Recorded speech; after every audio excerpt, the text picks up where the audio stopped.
Okay, I've done well over 200 real money fantasy football drafts this offseason, and I've noticed some players skyrocketing up ADP, and I'm going to go through some of these wide receivers that have been big time movers with almost nothing happening and going, okay, well, does this make sense? Because usually the players rising in value continue to rise, or at some point, should we just say, you know what?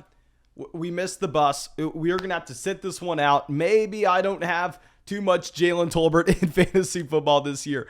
But before we get into it, please make sure you go down there, drop a like, subscribe to the channel, and let me know what you think about these overall players. And let's dive into our first wide receiver. Let's go over to Russell Gage. Now, with Russell Gage, y'all know we talked about him about a week, maybe 2, maybe 3 weeks ago. I don't know how long ago we talked about Russell Gage, and we were talking about the fact that Russell Gage has hidden upside in this Tampa Bay Buccaneers offense. And we made a video about a month ago at this point talking about the value in identifying those elite level passers and targeting their wide receivers almost regardless of who they are. So Russell Gage does hit a couple of the boxes that we are looking for, and that he is in an elite level offense with Tom Brady. And on top of that, he has team investment. He has targets available in this offense because Antonio Brown's out of Tampa. Antonio Brown, we've talked about this, but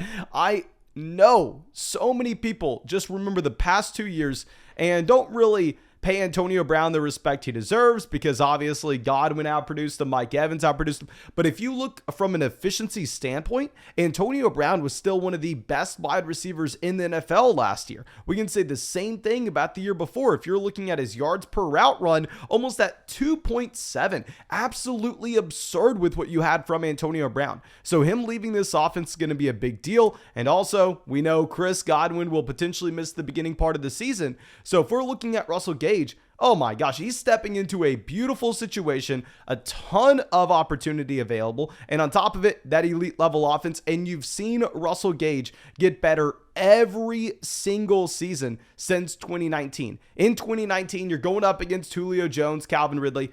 What are you supposed to do? I mean, you could go through and you could throw 90% of the wide receivers in the NFL into that situation, and they would be a part-time player. Maybe they would get out there and run some routes, but no, they're not drawing targets. No, they're not going to make a real difference. You're going up against prime Julio. You're going up against Calvin freaking Ridley.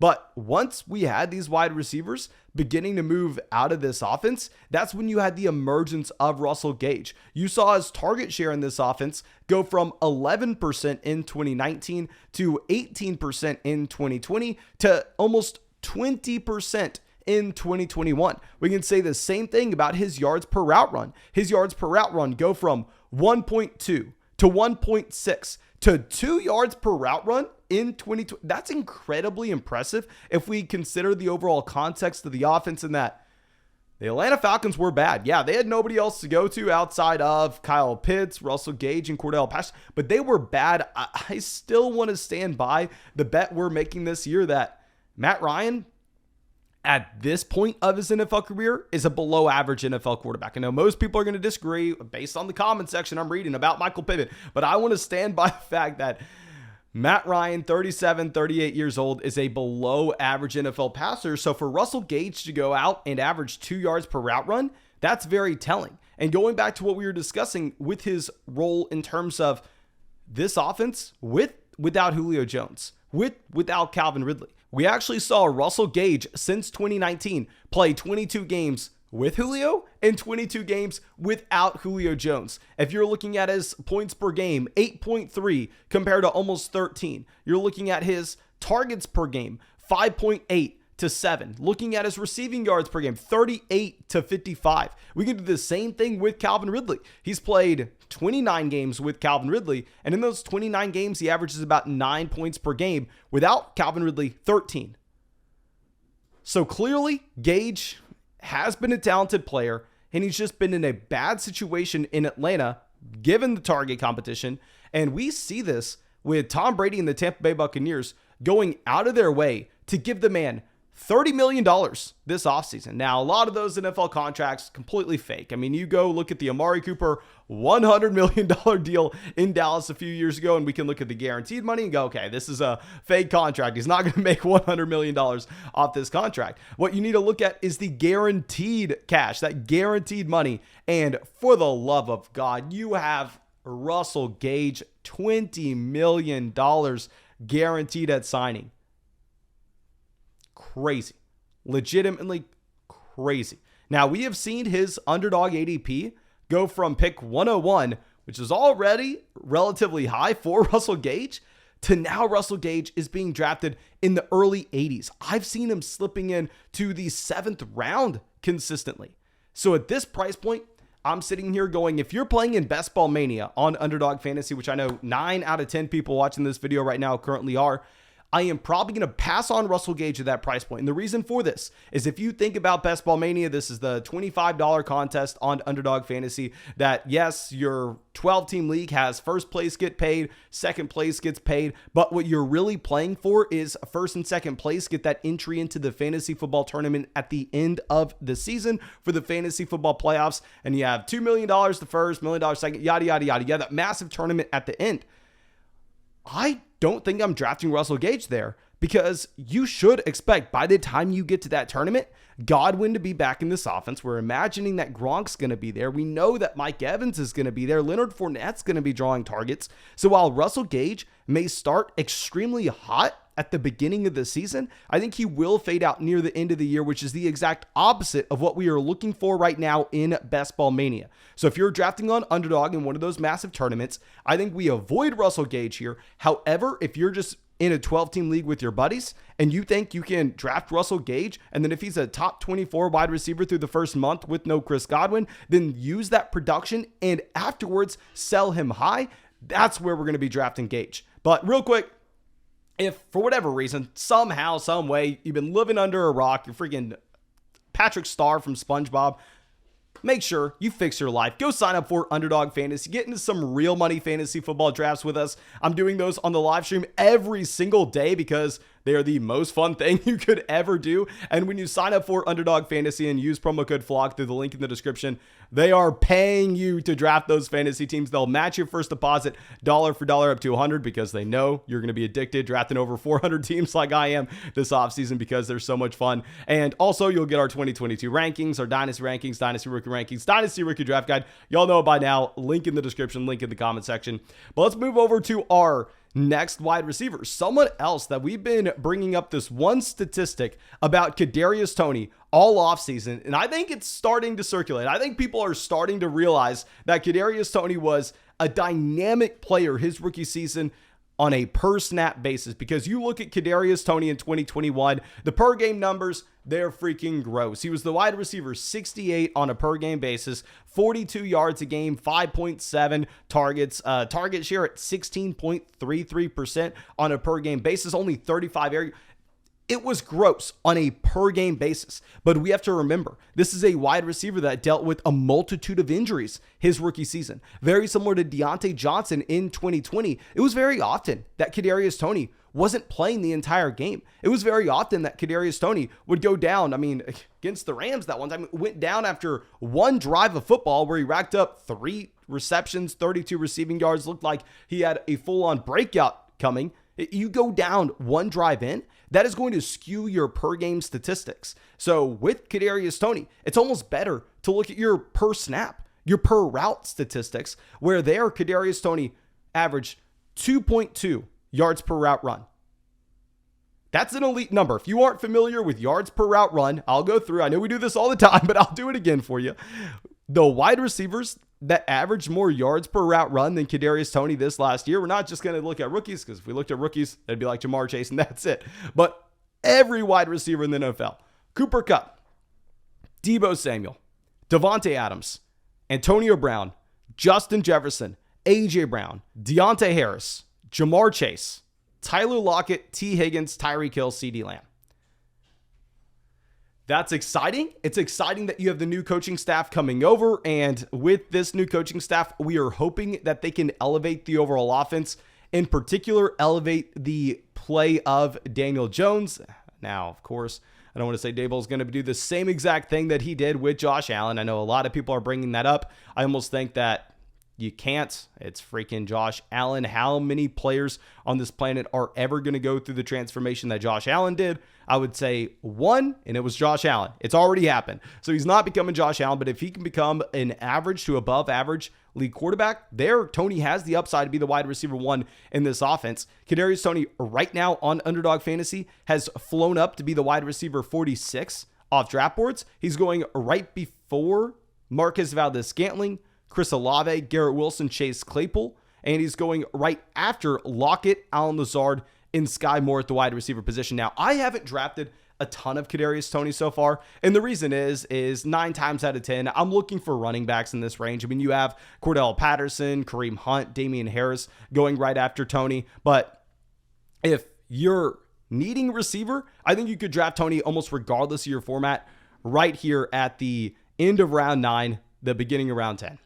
But let's move on. Let's go over to our next wide receiver, someone that I liked as a rookie coming into the year, but I'm not drafting him now. His price point is absurd. Y'all have gone legitimately crazy with Jaylen Tolbert. If we go through and if we look at Jaylen Tolbert right now, this is a wide receiver that has flown from being pick 176 to now 144 over the past month. Has anything changed in Dallas? No, nothing's changed in Dallas. You've just had a handful of people going through and talking about how great Jaylen Tolbert is. And now Jaylen Tolbert's being drafted right before Cole Kmet, Albert O, DJ Chark, KJ Osborne, right after Darrell Henderson, Michael Carter Jr., Robert Tonyan, Jahan Dotson. I mean, Jahan Dotson's the wide receiver right before him. Dotson was a hyper-productive option at Penn State over the past 2 seasons, and he got drafted in the first round of the NFL draft. You're going to tell me that small school Jaylen Tolbert is someone that all of a sudden we need to be excited about here? Now, with Tolbert, I need to give the man his credit. There are a couple things that are very impressive with this prospect profile. Now, keep in mind, he played at South Alabama. If you play at South Alabama, you better be the best player on the field every single down if you ever want to be an average guy at the NFL. If you just want to be average in the NFL, you better be by far and away the best player at South Alabama. And here, Jaylen Tolbert was very good. He was very good. He had 48% of the receiving yards on a per game basis here his final season. He broke out as a sophomore as well. Now, there are some red flags in this profile. He didn't do anything his freshman year. You don't do anything your freshman year at a small school like this. It's hard to get too excited about you. You're not Sky Moore. Sky Moore goes there 18 years old, even with Dwayne Eskridge on the roster. He's producing. Jaylen Tolbert wasn't able to do that. And on top of it, Jaylen Tolbert had to come back for a final season. If you're going to be a small school player like this, you want to be like Sky Moore. You want to be so freaking dominant whenever you're 20 years old, your junior season there, that hell, you can go to the NFL draft right away. And I know this sounds like I'm just going through and speaking narratives, but no, I promise you, we talked about this all offseason on our Dynasty channel. The correlation that you have of first early declares versus players that stay all 4 years in college. You are so much more likely to get that hit from a wide receiver that declares early for the NFL draft, especially from a small school. So I'm looking at Tolbert saying, okay, you're drafting him pick 144. No, give me Cole Kmet. Give me Albert O. Give me Robert Tonyan. Give me Irv Smith Jr. I'll take a tight end here. Give me a running back. Give me Darrell Henderson. Give me Michael Carter Jr. If I am going to go with the receiver, no, I'll pass. I'll take Jahan Dotson instead. I'll take a wide receiver that, yes, is in a worse offense, but is a better talent overall. Let me know if y'all think I'm missing something here with this Jaylen Tolbert eval, but let's go over to a wide receiver that goes round 2 of the NFL draft. Maybe people are just getting a lot more excited about this New York Giants offense. Let's go over to Wandel Robinson. Now, Wandel is a player that I can get behind because we go through and look at his ADP. I mean, previously, he was going pick 199. You were getting him in the last to the second last round in these drafts, which looking back, hilarious. You should have been taking him there every single day of the week. This is a round 2 NFL draft wide receiver. And of course, your analysis can't stop there because you have guys like Tutu Atwell, Dwayne Eskridge last year going in round 2. And you can have someone like Tyquan Thornton, Velus Jones Jr. going in round 2 of the NFL draft, yet they're not appealing in fantasy because what are they? They are just field stretching decoy options that teams are going to prioritize because they need speed to stretch NFL defenses. What we need to see is that player be hyper productive and have the team investment. Wandel Robinson checks every single box you could ever look for. Right now in these drafts on Underdog, he's going directly behind Sammy Watkins, Curtis Samuel, Jamal Williams, Gus Edwards, KJ Hamler, wide receiver 76, David Bell, Robbie Anderson. He's going in an affordable range. You are not having to go out there and take him over freaking Cole Kmet like you are with Jaylen Tolbert. And with Wandel Robinson, he was a significantly better player in college overall. With Robinson, this is an option that had to transfer halfway through. He goes to Nebraska and they almost use the man as a running back. I mean, you have 340 rushing yards his true freshman season through only 10 games. So the man's averaging 34 rushing yards a game. And his following season, in only 8 games, he has 240 rushing yards again. So while yes, he breaks out at an early age, he's still a great receiver. He still averages 4 receptions, 45 receiving yards a game in the Big Ten at 18 years old, which is fantastic.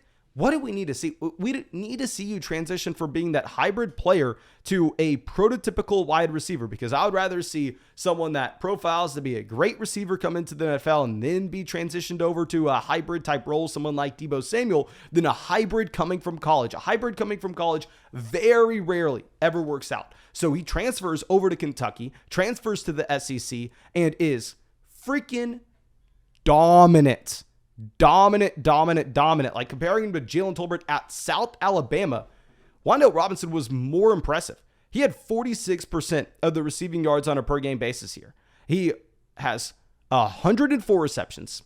He has over 1,300 receiving yards, and he still is used somewhat as a rusher when you look at the fact that he had 111 rushing yards.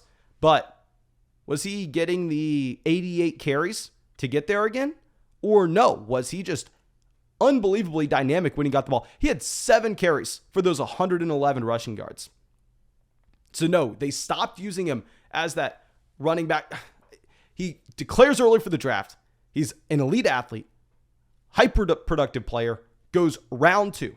These are all traits that you look for to try to find that next A.J. Brown. Now, I will say, he's not A.J. Brown. He's not DK Metcalf. The reason for this, he's tiny. He's a very small wide receiver, which is going to be a pretty big red flag. You're not seeing guys 5'8", 179 pounds coming in and making a real impact very often. And everybody just got burned by Rondale Moore. So people have some PTSD. People are afraid to buy into Wandale. Take the discount. This is a player that is not going to stop slowing down. This is a player that's going to continue to go up draft boards. And he's probably, at cost, the most exciting player out of this range. Okay, so now let's go through and let's go to a wide receiver that just signed. Let's go to a wide receiver that signed, I don't want to say just signed, but about 3 weeks, a month ago. So you are seeing the free agent price versus the New Orleans Saints price in Jarvis Landry. I honestly thought that I would be buying into Jarvis Landry low this offseason. I thought that Jarvis Landry would be an easy pick for me to make until I saw his ADP. Until I saw Jarvis Landry going at pick 125, 1 pick before Pat Freiermuth, 1 pick behind Alexander Madison, and right in the same range as Kenny Golladay, Jamison Williams, and Tim Patrick. So I had to do a double take. I had to go, okay, is there a real reason for Jarvis Landry to be going in this range? Because, of course, we all just remember Odell Beckham Jr. escaping Cleveland, escaping Baker Mayfield, and finding success immediately in Los Angeles. With the snap of the finger, it happened immediately. And with Jarvis, he's been stuck in that same situation. With Jarvis Landry, he has been stuck with the nasty Cleveland Browns. And I will admit, I was surprised at what we found when we went through and we looked at Jarvis from an efficiency standpoint over the past 3 seasons. So Jarvis Landry has definitely gotten worse. This is what you would expect. The man was drafted in 2014. Wide receivers that were drafted in 2014 are not all of a sudden going to be getting better or even remaining the same talent level that they had back in 2019. Okay. The year's 2022. We need to adjust. So Jarvis has gone down with his yards per game, his air yards per game, and his yards per route run every single season over the past 3. Now, what I was surprised to see is that Jarvis Landry accounted for 23% of this Cleveland Browns offense in terms of their target share this past season. He's at about 23.5% of his team's target share over the past 3 years. Now, I know not too many people are familiar with what numbers are normal here, so let me just pull a name randomly. Let's scroll through our draft guide and let's look at Chase Claypool over the past 2 years. Chase Claypool's been about at 16.9%, just to give you some context on what a regular target share looks like. So no, Jarvis Landry has been demanding targets for the past 3 years at an incredibly high rate in Cleveland. Now, I will admit he hasn't had too much target competition. And also, what I was surprised to see is the yards per route run. Jarvis Landry has been sitting at 2.1 yards per route run over the past 3 seasons. Now, of course, this number is coming down. But if we keep the context in mind, if we keep the context of this horrendous offense that you had with Cleveland, that's impressive. Like, for some context, over the past 3 years, Christian Kirk has averaged 1.6 yards per route run. So Jarvis Landry has been bad in fantasy and getting worse in fantasy overall, but maybe it has just been due to the fact that Cleveland doesn't throw the ball. And when they do throw the ball, it's Baker Mayfield, who last year was injured and highly inefficient. So if he goes over to New Orleans and Jameis can just catch a glimpse of what he had in 2019, I will say it's a fair price point. What I think is happening right now with Jarvis Landry, the market is pricing in the potential that you do not have Michael Thomas in New Orleans this upcoming season. I think you need to take a strong stance on Michael Thomas and understand if Thomas plays, Jarvis Landry will most likely fail this ADP. If Michael Thomas is traded, if Michael Thomas is sitting out, if Michael Thomas does not play for the New Orleans Saints, then Jarvis Landry will most likely look like, I don't want to say a pure league winner, but he's being drafted as a low-end wide receiver 4, and he probably could have it in his range of outcomes to be a top 24 option.